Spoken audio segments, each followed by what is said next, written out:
सह प्रभारी हरिद्वार की पावन भूमि से आते हैं, हमारे भाई काजी निजामुद्दीन साहब, प्रदेश सरकार में मंत्री हेमाराम चौधरी साहब, हरीश मीणा जी, इंद्राज जी, महेश शर्मा साहब, वीरेंद्र जी, सुरेश मोदी साहब, बालिंदु जी, मंच पर सभी तमाम हमारी पार्टी के पदाधिकारीगण, नेतागण और इस किसान सम्मेलन में मौजूद आदरणीय बुजुर्गों, नौजवान दोस्तों, माताओं, बहनों, प्यारे बच्चों, मैं आप सब लोगों का बहुत बहुत आभारी हूँ कि आज कांग्रेस पार्टी के इस विशाल किसान सम्मेलन में अजीतगढ़ में आज ऐतिहासिक सभा आप लोगों ने करी है। इसके लिए आप सबका मैं बहुत बहुत धन्यवाद देना चाहता हूँ।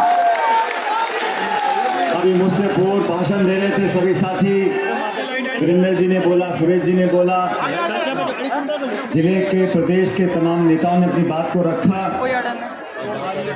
और जो उत्साह, जिस जोश के साथ आपने इस सभा का आयोजन किया, हम सबका स्वागत किया, वो जोश और उत्साह मन से आता है। कोई मजबूरी में या लालच में या डर कर इस प्रकार की सभा नहीं होती। आज जो हमारे नौजवान बैठे हैं, जो जमीन पर बैठे हैं वो बैठे हैं, जो बल्लियों पर चढ़कर बैठे हैं वो इसलिए बैठे हैं क्योंकि उनके मन में उत्साह है। और ये बात बिल्कुल सही है। हेमाराम जी ने कहा, शेखावत साहब ने कहा, काजी साहब जब यहाँ पहली बार आए थे प्रभारी बनकर, उस समय हम विपक्ष में थे, तो कांग्रेस पार्टी का अध्यक्ष उस समय मैं था। मुझे कहते हुए बहुत फक्र होता है साथियों कि शेखावत की जमीन ने, इस धरती ने कांग्रेस का दामन इतनी जोर से पकड़ा कि लगभग सभी सीटों पर कांग्रेस पार्टी जीती थी और ये आप लोगों के आशीर्वाद से मुमकिन हो सका था। आज दोबारा चंद दिनों के बाद विधानसभा के चुनाव की घोषणा हो जाएगी। 5 राज्यों में चुनाव होने वाले हैं, तेलंगाना में, मध्य प्रदेश में, छत्तीसगढ़ में, मिजोरम में और राजस्थान के अंदर। पिछले 3 दशकों में जब जब सरकार बनी है तो दूसरी पार्टी की सरकार आ जाती है। 5 साल सरकार भाजपा की, 5 साल सरकार कांग्रेस की। उसमें बदलाव लाने के लिए हम सबको मिलकर मेहनत करनी पड़ेगी। आज मुझे इतनी खुशी है, जब शेखावत साहब कुछ समय पहले बीमार पड़ गए थे, मैं अस्पताल में उनको देखने जाता था और सचमुच उस पीड़ा से वो गुजरे हैं, उन बीमारियों का सामना किया। कई बार डॉक्टर भी मुझे कहा करते थे कि इस उम्र में इतनी बड़ी बीमारी जब हो जाए व्यक्ति को, तो दवाई भी काम करती है, दुआ भी काम करती है, लेकिन ये श्री माधोपुर जो शेखावत साहब की पहचान से आज माधोपुर जाना जाता है, आप लोगों के आशीर्वाद से आज हमारे बीच में आप खड़े हैं। मैं आप लोगों का धन्यवाद करना चाहता हूं कि आपने पिछले 40-45 सालों में ना सिर्फ वोट दिया है, समर्थन दिया है, लेकिन दिल से दुआ दी है। जो अस्पताल से जूझ कर आज हमारे बीच में शेखावत साहब खड़े हैं। 1980 के बाद कांग्रेस पार्टी को सींचने का काम किया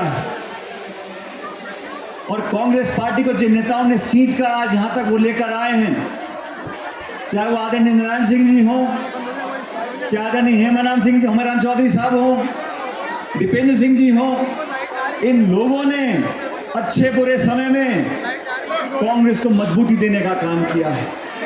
आज देश में भाजपा का राज है। 9.5 साल से भाजपा का केंद्र में सरकार का काम हुआ, आप लोगों ने देखा है। ये बीजेपी केंद्र में सत्ता में फेल हो रही है और राजस्थान में विपक्ष में फेल हो रही है। अभी बताया स्पीकर साहब ने, भाजपा की भी यहाँ रैली हुई थी श्री माधोपुर में, कितने लोग उस सभा में गए थे और कितने लोग आज मौजूद हैं। इस बात को दिखाता है आने वाला समय आप लोगों का है, आने वाला समय कांग्रेस पार्टी का है। 5 साल जब कांग्रेस पार्टी विपक्ष में थी, दीपेंद्र सिंह जी ने पार्टी में बहुत पदों पर काम किया है।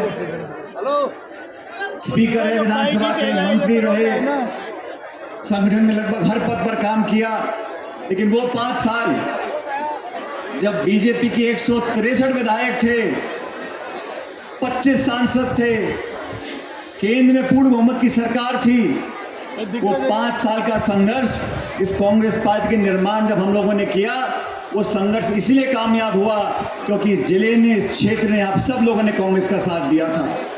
आज मैं आप लोगों से दोबारा आह्वान करने आया हूं। टिकट की प्रक्रिया होती है, लेकिन यहां बैठे जनता जनार्दन अपने आप टिकट भी तय कर देगी और जीत भी लेकर आएगी। कांग्रेस पार्टी के समर्पित कार्यकर्ताओं से आह्वान करना चाहता हूं, अनुशासन में रहकर हम लोगों को अपनी बात को आगे रखना है। किसान की, मजदूर की, नौजवान की, महिलाओं की बातों को आगे रखना है। और कांग्रेस पार्टी की सरकार अगर दोबारा हम लोगों को बनानी है तो हम सबको बड़ा दिल लेकर काम करने की जरूरत है, सबको साथ लेकर चलने की जरूरत है। चाहे छोटा कार्यकर्ता हो या देश प्रदेश का कोई बड़ा नेता हो, हम सबको साथ लेकर चलेंगे, तभी कांग्रेस का परिवार संपन्न होगा और दोबारा सरकार बनेगी। जब तक राजस्थान में सरकार दोबारा हम लोग नहीं बनाते, तब तक 2024 के लोकसभा चुनाव में हम बीजेपी को चुनौती नहीं दे पाएंगे। 2 बार चुनाव हुए राजस्थान में।